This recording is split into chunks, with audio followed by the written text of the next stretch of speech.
Fan Fiction Friday is back. Let's take a look at your Mariners trade ideas. Colby, hit it.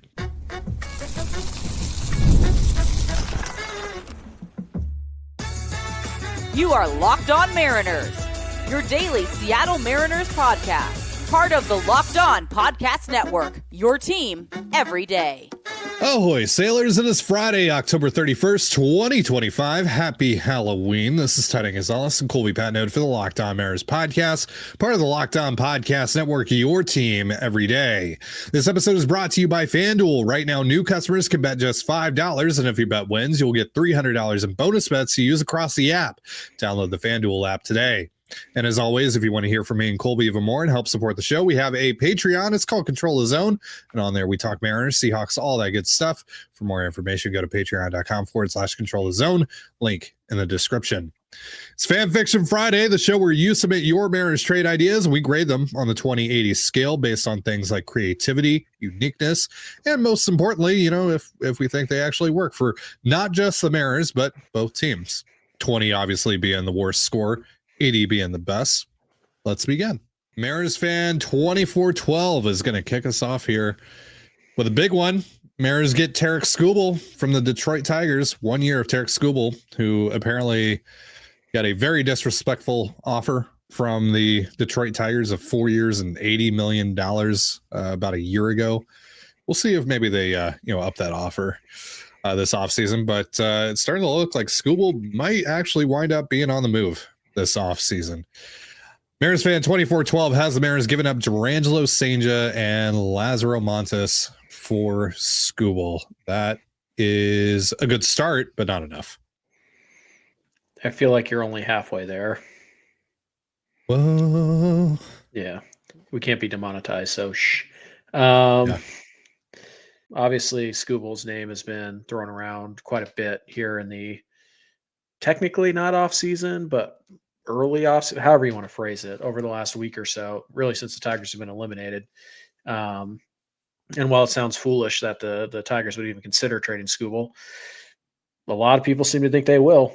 And based on what they offered him just a year ago, after he had a better season than even he had this year, it does sound like they're not prepared to make him the highest paid pitcher in baseball, which is what you'd have to do to keep him. So they only get him for a year now. The team that acquires him can also offer the qualifying offer after this year, and they'll surely get a high draft pick. If in fact the qualifying offer system is something that sticks around after the 2026 CBA expires. So maybe that's, a complicating factor here as well, but it's interesting. I think the common kind of refrain here is that look at what Corbin Burnes got the Brewers, because both of these guys are Cy Young winners with 1 year of club control left. And that's kind of the package you would comp it to. But Skubal's better than Burnes ever was. No shot at Burnes. And obviously you have to adjust for like inflation. Things get more expensive over time. So if you remember that Corbin Burnes deal, it was Joey Ortiz, DL Hall, and the comp round A pick from the Orioles to the Brewers. And, Ortiz was a top 50-ish prospect, give or take. Hall was at one point a very highly touted prospect, but, had kind of struggled in a cup of coffee at the big leagues, and the fade had kind of gone. And then the 35th pick, you figure, is roughly another top 100 prospect. So 2 top 100s and then like a really good lottery ticket was kind of the cost there. And right here you have one definite top 100, one kind of fringy top 100 guy, and that's it. So like Sanchez probably more close to the DL Hall of this deal. And so I feel like you need another, top 100 guy. So I think you probably have to give up Michael Arroyo or, maybe even a Johnny Farmelo type of guy. Wilson. Yeah, probably. I mean, probably somebody closer to the big leagues, though. Even Harry Ford doesn't really work here. The Dingler is locked in as their long-term catcher. They probably would ask for Colt Emerson, and I don't think I'm doing Colt Emerson for 1 year of anybody, but that they're well within their rights to ask. So I think you're about halfway or 2/3 of the way there. So I think I'll give you a 40 just because I think you're awfully light here.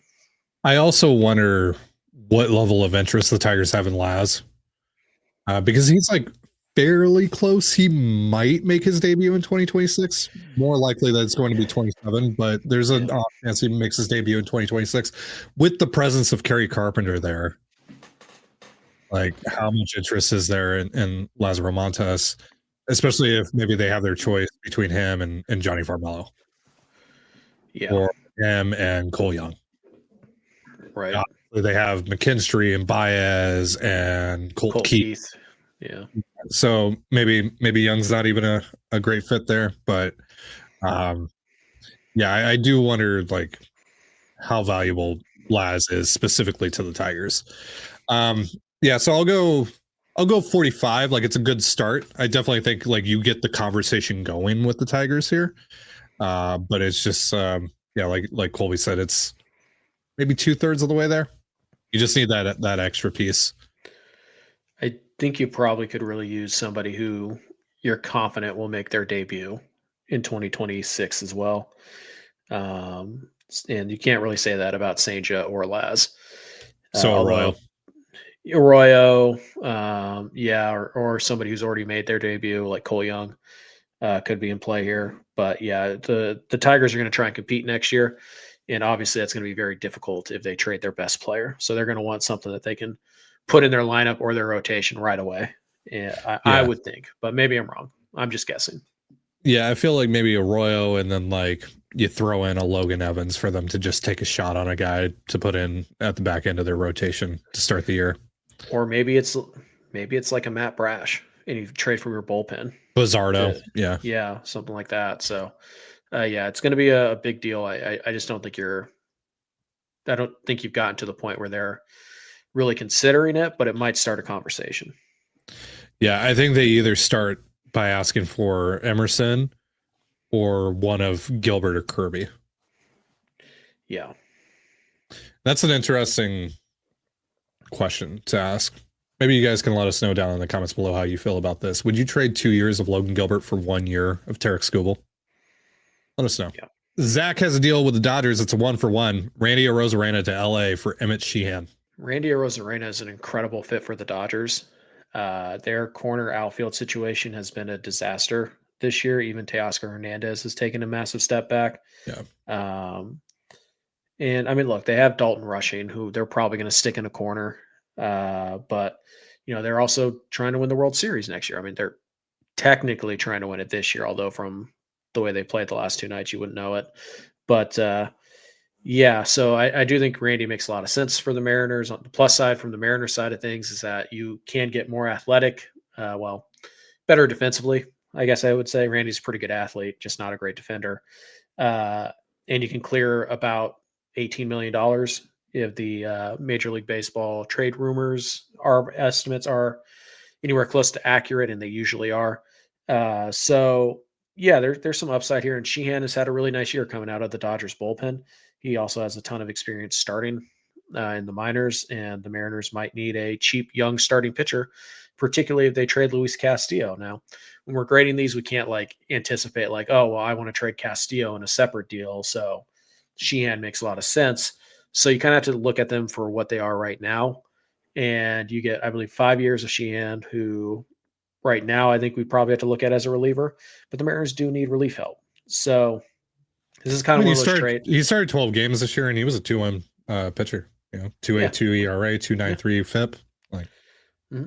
But again, we're talking about a team that has a lot of starting pitching, a team that has a lot of prospect depth, and a team that desperately needs corner outfield help in what is a pretty weak market in the outfield. Now, they're definitely going to be in on Kyle Tucker, and if they land him, that the need for Randy Arozarena probably goes away, or at least is diminished, although they could use 2 corner outfielders. But again, DH isn't open to the Dodgers. That's Ohtani. So, Hey, Oscar kind of just has to play there. Yeah. So they really need corner outfield help. And again, I'm sure they'll go try and get it in the form of either Cody Bellinger or Kyle Tucker. But yeah, just on the surface, right, this is a pretty interesting trade. It leaves me a little worried about what the Mariners would do in the outfield, but they would have $18 million to go and solve it. So yeah, I think this is pretty interesting. I think the price is about right for a year. You think about like what half a year of Nelson Cruz got the Twins, and it was Joe Ryan. So like, and obviously Ryan wasn't what he was now back then, but I do think this feels about right. You get a guy who's got a lot of club control, has some upside as kind of a number 4 starting pitcher who you think you might be able to help get a step or 2 higher, and at the very least has a very high floor of a bullpen arm, and you save a lot of money. So I think this is interesting. I wonder if the Dodgers think they could do a little bit better for a little bit less, or well, maybe not as good, but give up a little bit less. So I'm going to give it a solid 50. Wouldn't the comp though be the Teoscar Hernandez trade? Yeah. Maybe. Which was a couple of years of a pretty good reliever, Eric Swanson. And a lottery ticket prospect. It's about a top 10-ish prospect in the Mariners system at the time. Not a great pretty decent Mariners system at the time, but yeah, or top 10, top 15-ish, somewhere in that top range. 15. Yeah. Yeah, I think Sheehan is more than that. So I don't know how realistic Sheehan is. But again, the Dodgers are a team that, have a lot of value, a lot of excess value, and a lot of young pitchers that they're trying to get in, and really no spot to put them. When you look at Yamamoto, you look at Snell, you look at Glass now, like they have an excess of starting pitching. So maybe this is a case where the Mariners have to kind of like add a little something on their side, like a prospect. And Randy to get Sheehan, but I think this is a good starting point. Again, I think you can maneuver things around a little bit here and there, but getting a, multiple years of a good arm who's already had major league success, mostly out of the bullpen, although again, like you said, still a fair amount of starts as well. I think getting that type of player for 1 year of Randy Arozarena is something the Mariners would actually consider. With the Dodgers, hard to say, but again, it is not a good market for corner outfielders if you don't land Kyle Tucker. Yeah. Again, not sure how realistic Sheehan is. I'll land on a 50 though. All right. We got a few more of your trades to go over in just a moment, but first a reminder, this episode of the Locked On Mariners podcast is brought to you by PrizePicks. You and I make decisions every day, but on PrizePicks, being right can get you paid. Don't miss any of the excitement of this sports season. Whether you're following the NFL, NBA, or both, there's no better time to jump in on the action. And if you haven't tried it yet, PrizePicks is the simplest way to play. Just pick more or less on at least 2 player stats, and if you get them right, you win. It takes less than 60 seconds to make your lineup, and you can play anywhere PrizePicks operates, including California, Texas, and Georgia. Download the PrizePicks app today and use the promo code LOCKEDONMLB to get $50 in lineups after you play your first $5 lineup. That's promo code LOCKEDONMLB for $50 in lineups after your first $5 lineup. PrizePicks, it's good to be right. And you're listening to the Locked On Mariners podcast. It's Fan Fiction Friday. Let's get back into your Mariners trade ideas. Cooper has a deal with the Cubs. Nico Hoerner and Jordan Wicks to the M's for Luis Castillo, Cole Young, Troy Taylor, Jared Sundstrom, and $5 million buckaroos. So really what the crux of this is Cole Young for Nico Hoerner. And then it's Luis Castillo and $5 million for Jordan Wicks. And Wicks is a bit of an interesting case. He's a former first-round pick. Had a really wicked changeup. He's a lefty. I believe he pitched at Kansas State and just hasn't really taken off. And so it really, I think this conversation kind of stops and ends at, do you want to trade 5 years or 6 years of Cole Young for 1 year of Nico Hoerner? You'd also end up saving about $7-ish million in this trade. Is Wicks making ARB?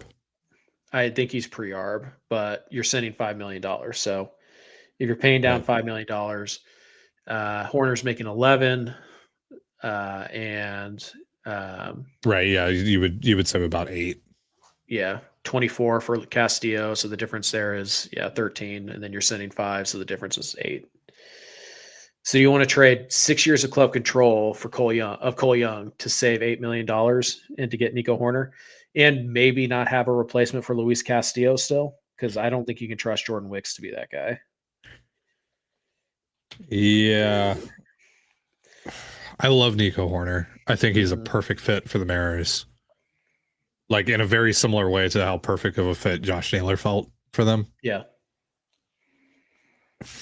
But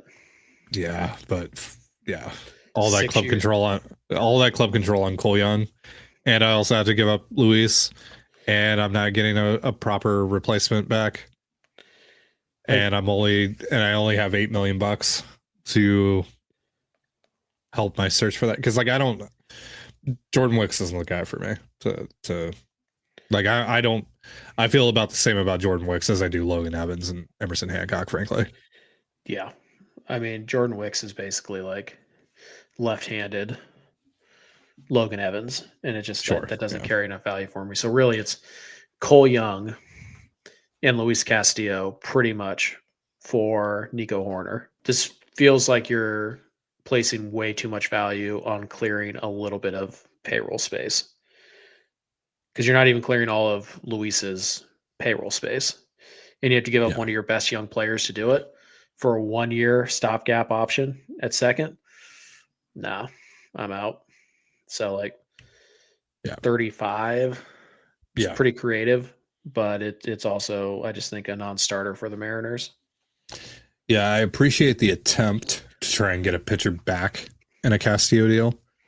Yeah. Just don't think it's the right guy. There's a lot of stuff here that I'm not a huge fan of. And again, the fact that like I'm not even really saving that much money in the end on Castillo. No. That's honestly my biggest issue with it. Yeah, I'll match you on the 35.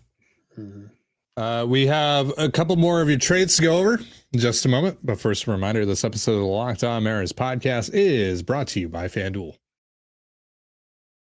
The NBA is back, and there's no better place to get in on the action than FanDuel, the official sports betting partner of the NBA. Even if you miss the start of the game or want to ride the hot hand, FanDuel has live bets on everything from who will score next to fourth quarter comebacks. Plus, you can even combine your live bets into a same-game parlay for a shot at a bigger payout. It keeps every game exciting, especially when your team's making that late push. Right now, FanDuel is giving new customers $300 in bonus bets when your first $5 bet wins. So head to FanDuel.com to sign up and play your game with FanDuel, the official sports betting partner of the NBA. And you're listening to the Locked On Mariners podcast. It's Fan Fiction Friday. Let's get back into your Mariners trade ideas. Got another trade here from Mariners fan 2412. Mariners get Brendan Donovan from the Cardinals for Durangelo Senga, Michael Arroyo, and Teddy McGraw. Yeah, first things first, I did not realize I picked 2 trades from the same person. I try not to do that. So, yeah. I think that's about it. Yeah. I think that's about the cost. Maybe a tiny bit more, but I think the comp is the Randy Arozarena trade, more or less. Now it's for like half a year less of club control, but it's a more valuable position. Yeah. But yeah, like you got your Brody Hopkins and Aiden Smith equivalent here, and Teddy McGraw is kind of like the Ty Cummings of the trade. Like, yeah, I think this is a 60. I'd give you higher if it was like less on the nose than this, because like so many people have been talking about Brendan Donovan. Right. Every single Mariners content creator that I've talked to, by the way, that is doing their off-season plan has Brendan Donovan in their off-season plan. Spoiler alert, we're probably going to have Brendan Donovan in our off-season plan. I mean, again, when you just go down the checklist, what do the Mariners need? Reliable leadoff hitter. Go look at this guy's Fangraphs page. Every year, it's like the same stat line over and over for the last 4 years. You could really use some more contact at the top of your lineup. Okay, this guy makes a ton of contact. Oh, you really have holes at second and third, and also kind of in the corner outfield. Guess who plays all 3 of those positions? Yeah. Oh, well, also really like new president of baseball operations in St. Louis. Like they're clearly ready to pivot towards a rebuild or some sort of retooling. He's only got 2 years left of club control. This is when you're going to get the most out of him. Yeah. In a trade market. It just makes so much sense, and the Mariners are such a good fit because, again, you could trade for him with the plan for he's going to be our third baseman, and it's like, oh well, actually we went and we got Royce Lewis or Alex Brett, whoever it is, right? Oh well, he'll just play second base, and like, oh well, we don't want to block Cole Young. Well, no problem. He can go play right field or he can play left field because we have those two spots open too. So he just checks so many boxes, and I do think this is about what it would cost. Again, maybe instead of Senja, it's like Michael Arroyo. Maybe instead of whatever, it's well, it was Arroyo and Senja, but right. But like, you know what I mean? Like, there's like those 5 or 6 prospects that are, however you want to slice together. Yeah, between like 5 and 10 in the Mariner system. Pick 2 of those guys. It just won't be Harry Ford. The Cardinals are loaded up with young, talented catchers, so it won't be Harry Ford. But between Laz, Arroyo, Senja, maybe Farmelo and Sloan, maybe, and then plenty of kind of second tier guys like McGraw and Ty Pete and all that. Like, you can make a pretty good, compelling offer to the Cardinals. And I think the Mariners are in a position to, maybe they won't outbid everybody, but they could put out a very, very good offer. And they also, by the way, probably going to have a draft pick to throw into the mix that they'll be able to trade. So I think it's probably 60. Like it's pretty much, I think, accurate to what it's going to cost. It's just, not a lot of creativity to it. It's kind of like the boilerplate deal, which doesn't mean not it's unique, bad. Not creative, but it's like it's not a guy we haven't talked about. I think it's valuation wise. I don't think we're going to get better than that. And maybe we're dead wrong. Maybe he ends up going for like the Colt Emerson equivalent, but I doubt it. Yeah, I'd be very surprised for a guy that's only been like a 120 WRC plus bat. He's a 3-1 player. Has some injury concerns in the past. Yep. Platoon problems. Doesn't hit lefties very well.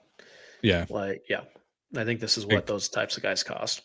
All right, Philip, with the last trade of the day, Luis Castillo and Ty Pete, or Tia. Pete. Is that like a Tia and Tamara thing? Shout out to Sister. Castillo and Pete for Jarren Duran of the Red Sox. And then Harry Ford, I assume, and Luke Raley for Freddie Peralta. So 2 trades in one. Yeah, we can discount the second one pretty quick. The Brewers have arguably the second best catcher in all of baseball. Yeah. They're not trading Freddie Peralta for Luke Raley, who, they probably have in their own farm system, and Harry Ford, who's going to be in the same spot he is here behind Cal Raleigh. So that's not going to happen. Freddie Peralta is a good trade target, though, but also he's only making $8 million, and the Brewers don't have to trade him because, while the Brewers are cheap, they can certainly afford $8 million for like a number 2, number 3 starter. Is he really that cheap? I didn't know that. Yeah, only an $8 million team option. That's crazy. And then he's a free agent, so they can just keep him and offer him tender him the qualifying offer. Yeah. So I like Peralta as a trade target. Certainly not going to be for Harry Ford. And you're not going to get like the Brewers to dump Peralta like they kind of did with Burns, because the money's just not that much. No. The first trade, Castillo's such a bad fit for Fenway. I assume that was a pretty big last year, though. Yeah, but I assume that was a pretty big hang up in their negotiations last year, and it's also funny because the only thing we heard about bad fit last year was that Tristan Casas isn't a good fit for T-Mobile Park. Nothing about Luis going the other way. But I assume that's probably why they were also trying to dump Yoshida onto you and all the other stuff that got reported. And it's still like we still don't really know like how serious the Casas stuff was. Like there's still not really like a definitive answer on like who felt what about who and all that. Like it was the way the way those whole negotiations were reported on, it was very conflicting and confusing. Sadly, it was probably the most fun 72 hours of the entire offseason. Yikes. I just don't think Castillo is a good fit for Fenway, and I don't think the Red Sox are going to value him enough to the point where they're willing to give up Jarren Duran, who's coming off of a 4-win season for him. Something like that. I mean, I don't know. The Red Sox are weird. Like Duran's an okay target. I just don't think you're going to get him for. I think we're back to like sure, we'll trade you Jaron Durant, but it'll cost you George Kirby. And it's just like, no. Yeah, he was worth 3.904 this year. Yeah. 256, 332, 442, 111 WRC plus. Average at best defender, but he steals bases. It's for more doubles than homers, but yeah. Like, good player. It's just it's going to cost more than that. Yeah. Plus, there was no money involved here either, right? So we're assuming that the Red Sox are taking on the whole contract, whereas it's about $8.5-9 million for Duran. Yeah. So, yeah, I think that deal is dead on arrival. You might have to circle back and look at the Yoshida for Castillo trade element, which, maybe, but also again, now I have to replace Luis and I have less money to do it. The same conversation we had last year. Might be interesting here is what if you replace Duran with Casas? That might be more in the ballpark. Unfortunately, I think both of these trades are like 30s. Yeah, I'm going to go 25 on both of them, frankly. Yeah, it's just they don't make sense for the other team. Yeah, like I'll go 30 and above for like, even if it's a trade that doesn't really make a ton of sense, if it at least gets a conversation going. Like, I don't know. I don't think either of these deals get a conversation going. I think the biggest flaw in both of these trades is that they don't look at it from your trade partner's perspective. Like, why would the Brewers want Harry Ford? They have Contreras, and why would the Red Sox trade Duran for Luis Castillo? They can probably get a lot more than that. Yeah. I don't think you looked at this from the other side's point of view, and that's makes it very hard to find good trades that work. All right. Well, that is going to do it for us and for the first Fan Fiction Friday of the off season.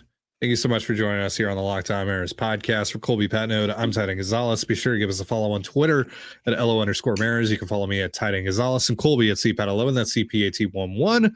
We're also on Blue Sky. You can follow me at TDG, Colby at MLB Colby, and the show at Locked On Mariners. You can also find us on Instagram at Locked On Mariners. Have yourself a beautiful baseball day, and we'll see you next time. Peace.